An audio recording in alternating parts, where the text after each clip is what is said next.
Most people would define successful like me, Michelle here. Currently 26, I work for one of the best companies in the city as an investment manager. Though I rent, my apartment is decent, yet I have an excellent career and enough cash to eventually own my own, just as I want it, no debts or a mortgage. Up until that phone call from Aunt Sarah, everything was following schedule. Is Michelle, honey, coming for Thanksgiving this year? I started to grin at her kind voice. For me, Aunt Sarah had been more of a mother than my own mother ever was. Of course I wouldn't miss it, I said, already gassing over her renowned apple pie. I had not anticipated anyone else would show up. I should most likely explain why I found such meaning in my aunt's call. You know, in 8 years, not since the day I graduated from high school, I haven't communicated with my parents or elder sister, Jessica. My admission letter for college with an investment management half-scholarship recently arrived. I was ecstatic. It was everything I had labored for. Anticipating their pride, I hurried home to inform them. Rather, I received the talk meant to split our family apart.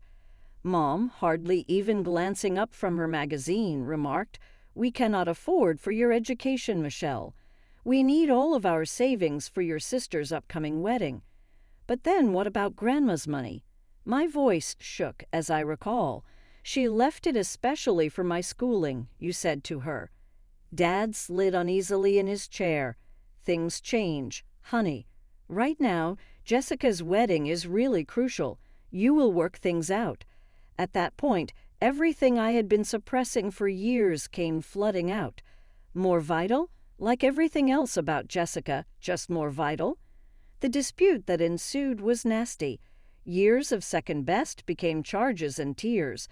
That evening I packed and headed to the only person who had ever treated me fairly, Aunt Sarah. She accepted me in without thinking twice. She had been accumulating money for her own son's schooling, something I knew not then.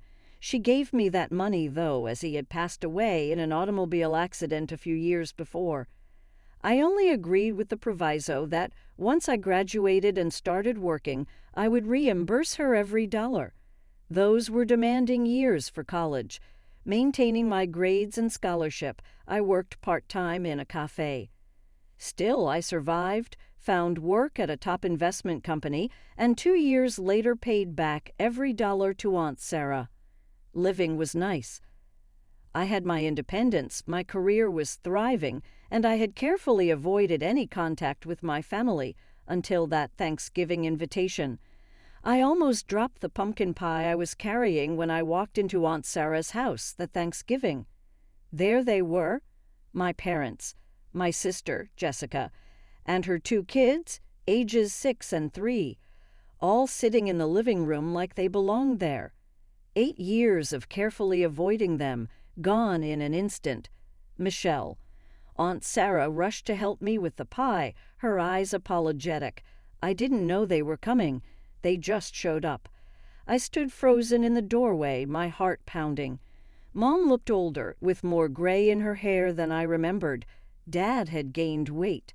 Jessica, well, she still looked like the golden child, even with 2 kids hanging off her arms.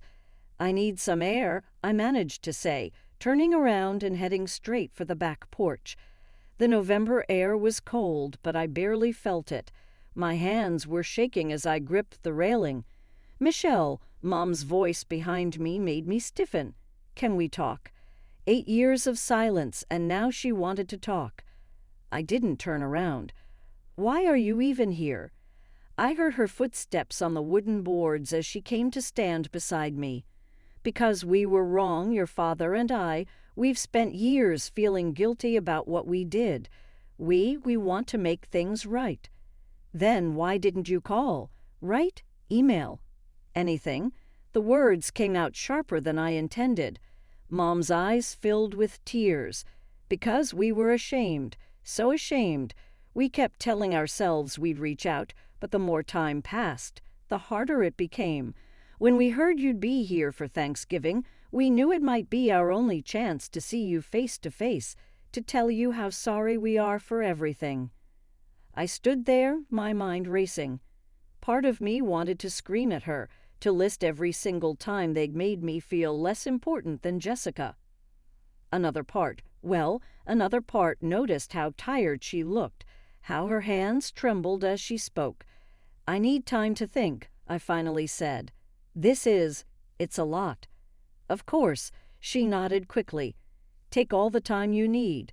We'll be here when you're ready. The rest of the evening passed in a blur.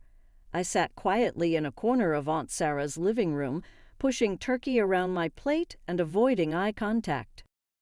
True to their word, my parents and Jessica didn't push. They chatted with other relatives, played with the kids, helped with dishes, all while shooting occasional guilty glances my way. I watched them when they weren't looking. Mom helping Aunt Sarah in the kitchen, Dad entertaining Jessica's kids, Jessica herself looking somehow both confident and uncertain. They were trying to give me space, but their presence filled every corner of the house. For 2 weeks after Thanksgiving, I couldn't think about anything else. Every morning, I'd wake up and replay that conversation with Mom on Aunt Sarah's porch. Every night, I'd lie awake wondering if I was making the right decision by even considering forgiveness.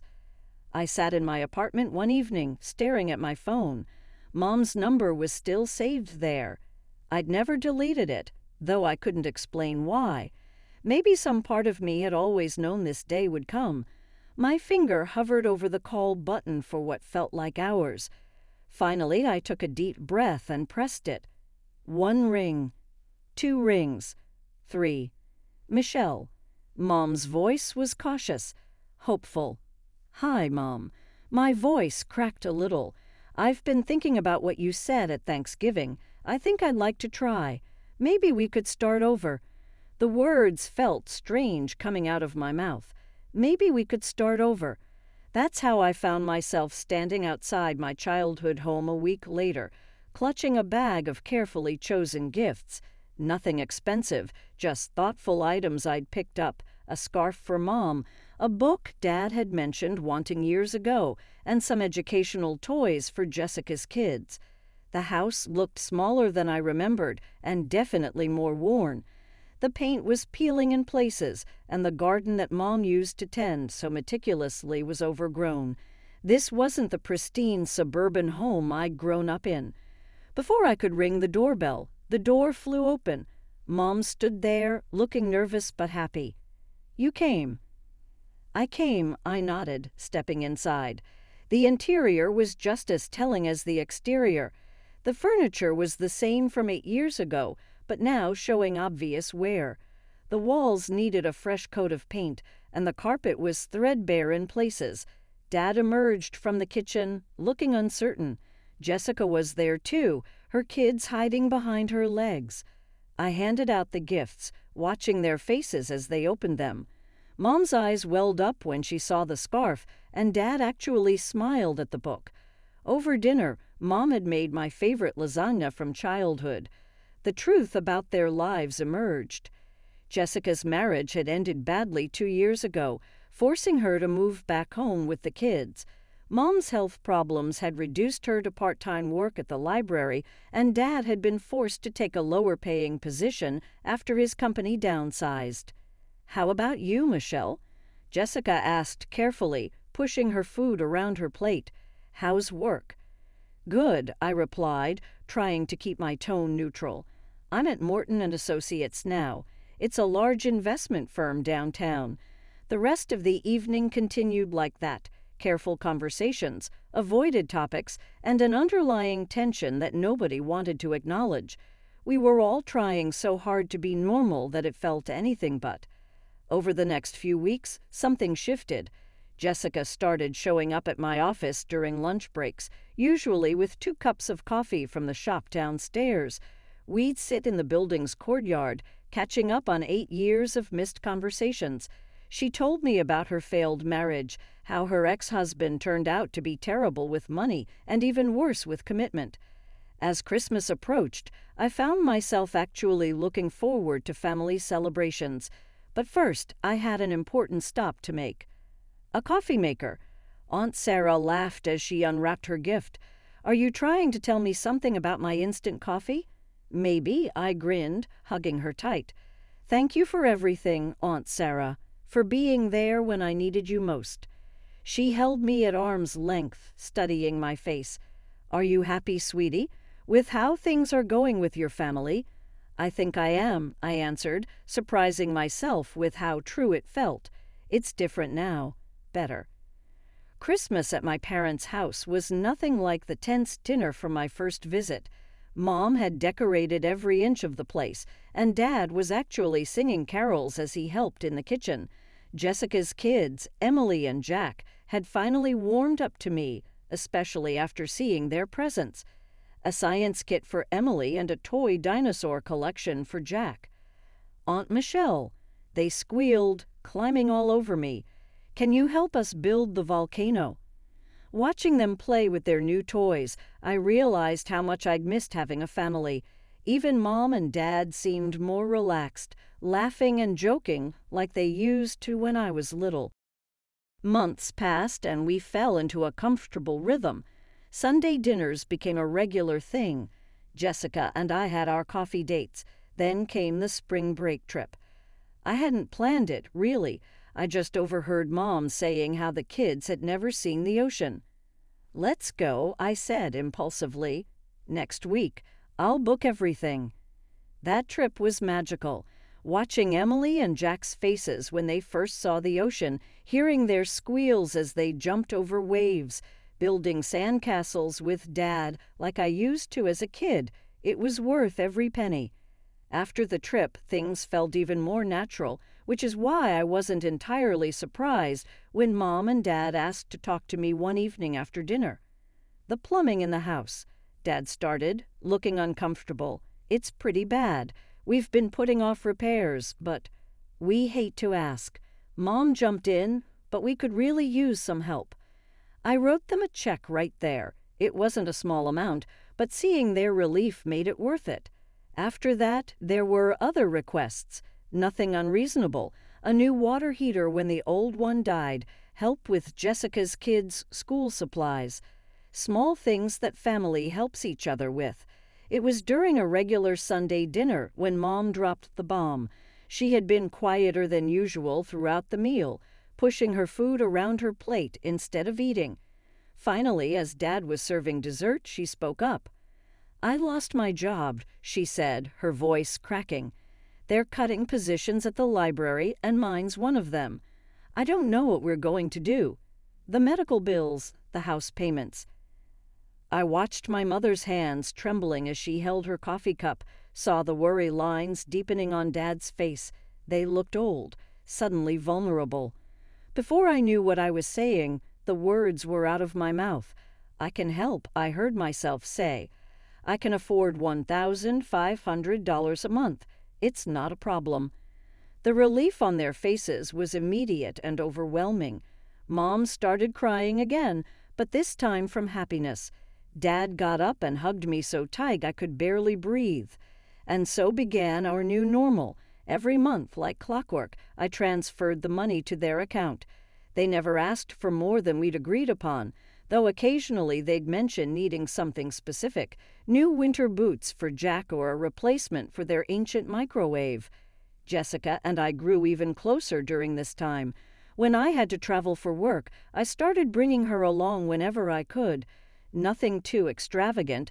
A weekend in Chicago, 3 days in Boston, a quick trip to Miami. Just sisters making up for lost time.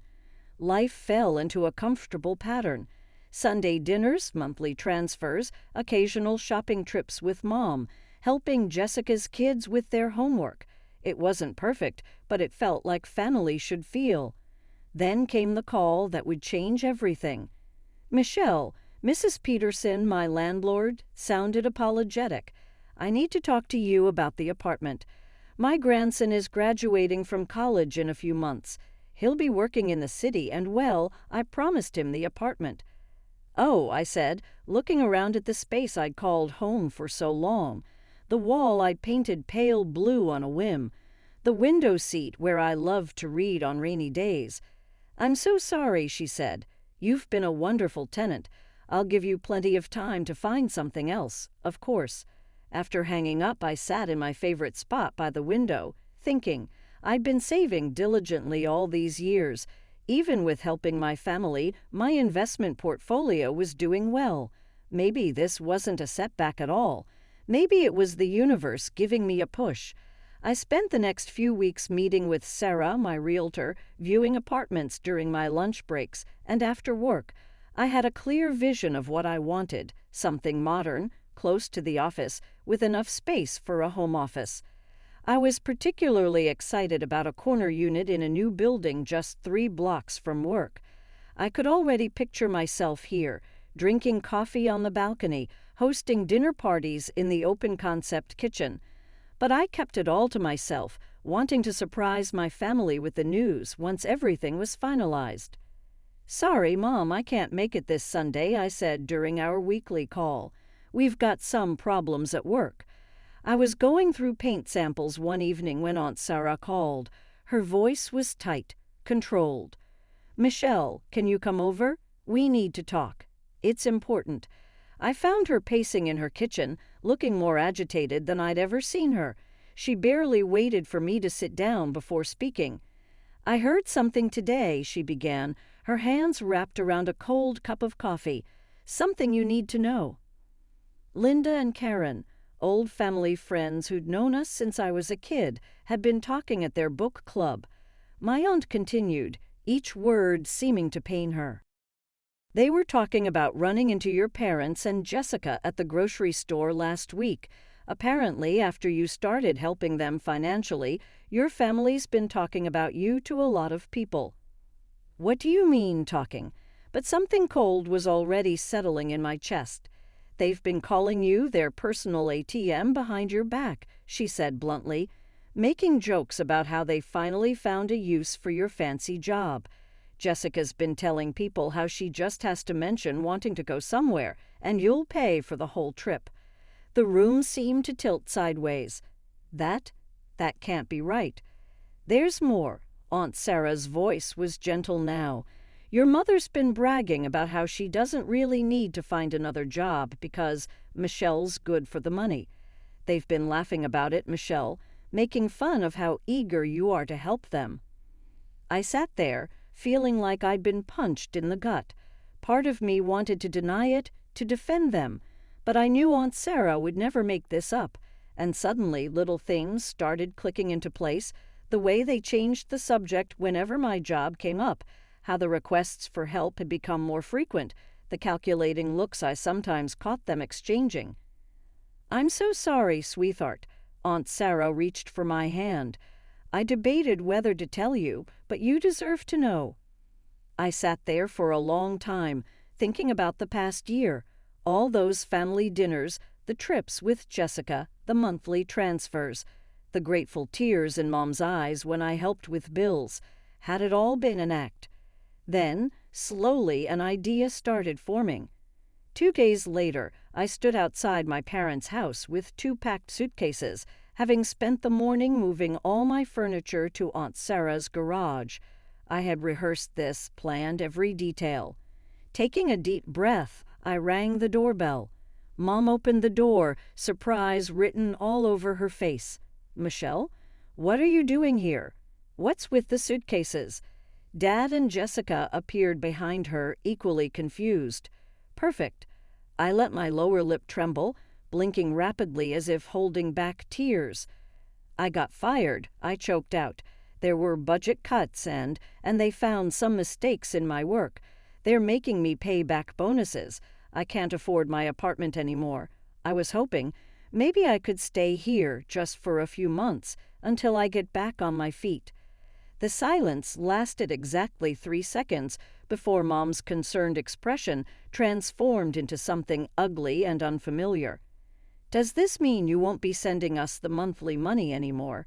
she demanded, all pretense of sympathy gone from her voice. I felt my heart crack a little, even though I'd been expecting this. "No, Mom, I won't have any extra money for a while." Jessica stepped forward, her face flushed with anger. "What about our Europe trip next month? The one you promised to take me on?" My hands were shaking, but I forced myself to maintain the act. I simply shook my head, looking at the floor. That's when all hell broke loose. "You stupid, irresponsible girl." Mom's screech made me flinch. "How could you let this happen? What kind of investment manager gets fired?" Dad joined in, his face red with rage. "We should have known you'd screw this up just like you screw up everything else." "You can't stay here," Jessica spat, grabbing my suitcases. "There's no room, and I'm not sharing my space with a failure." I watched in stunned silence as my sister dragged my luggage to the front porch and dumped it outside like trash. These were the same people who had hugged me at Christmas, who had cried grateful tears when I helped them, who had claimed to be so sorry for the past. "We don't need you here without your money," Mom sneered. "You'll never get another decent job after being fired like this. We're not supporting a deadbeat." I stood there, taking it all in. The masks had finally fallen, revealing the ugly truth beneath. Every Sunday dinner, every family moment, every reconciliation, it had all been a calculated performance. Aunt Sarah had been right. Looking at them now, Mom's twisted expression, Dad's red face, Jessica's contemptuous sneer, I felt oddly calm. Something inside me that had been hanging by a thread finally snapped, clean. Without a word, I turned and walked to my suitcases. Behind me, their voices rose in a chorus of insults. "Leech," "ungrateful brat," "don't come crawling back." I wheeled my suitcases down the driveway in silence, their shouts following me like angry wasps. The neighbors were peeking through their windows now, but I couldn't bring myself to care. 20 minutes later, I was back at Aunt Sarah's house. She took one look at my face and opened her arms. I fell into them, finally letting the tears come. "They showed their true colors, didn't they?" she whispered, stroking my hair. I managed a weak smile, then pulled out my phone. First, I opened my banking app and canceled the monthly transfer to Mom's account. Then I pulled up the travel website where I had booked Jessica's dream European vacation. 2 clicks, and both the hotel reservation and flight tickets were canceled. The 2 weeks I spent at Aunt Sarah's felt like a cocoon, a safe space to process everything that had happened. During that time, my realtor called with exciting news. "Remember that corner unit you loved? The sellers accepted your offer." Everything moved quickly after that. Paperwork, inspections, the final walkthrough. It all became a blur of signatures and meetings. Before I knew it, I was standing in my very own apartment, holding the keys in my trembling hands. Aunt Sarah helped me move everything in from her garage. We spent a weekend arranging furniture, hanging artwork, making the space truly mine. She even insisted on helping me pick out new curtains for the floor-to-ceiling windows. That evening, after Aunt Sarah left, I did something impulsive. I took a photo of myself in my new living room, the city lights twinkling behind me through the massive windows. I posted it on social media with the caption, "Dreams do come true. Finally a homeowner. No mortgage, no loans. Just years of hard work paying off." I knew what I was doing. I knew they'd see it. Sure enough, my phone rang less than 2 hours later. Mom's number flashed on the screen. "What is this photo about?" she demanded. "What apartment? I thought you were fired." Settling into my new armchair, I felt surprisingly calm. "Actually, Mom, I wasn't fired. I'm still employed, still successful. And now I'm a homeowner, too. I just needed to test something." Test something? Her voice rose an octave. I could hear Dad and Jessica in the background. "Yes, I wanted to see if you actually cared about me or just my money. I got my answer when you threw my suitcases out on the porch and called me a leech." There was stunned silence, then chaos erupted on the other end of the line. I hung up, blocked their numbers, and moved on. That weekend, Aunt Sarah came over for dinner. As we sat on my balcony, watching the sunset, she asked, "Are you okay?" I raised my glass. "I have everything I need right here." And I did. I said, raising my glass. A home of my own, a job I love, and the only family member who ever truly mattered. Aunt Sarah clinked her glass against mine, and we sat in comfortable silence, watching the city lights come alive below us. Sometimes I realized the family you choose is better than the family you're born into. And sometimes the hardest blessings lead to the most beautiful beginnings.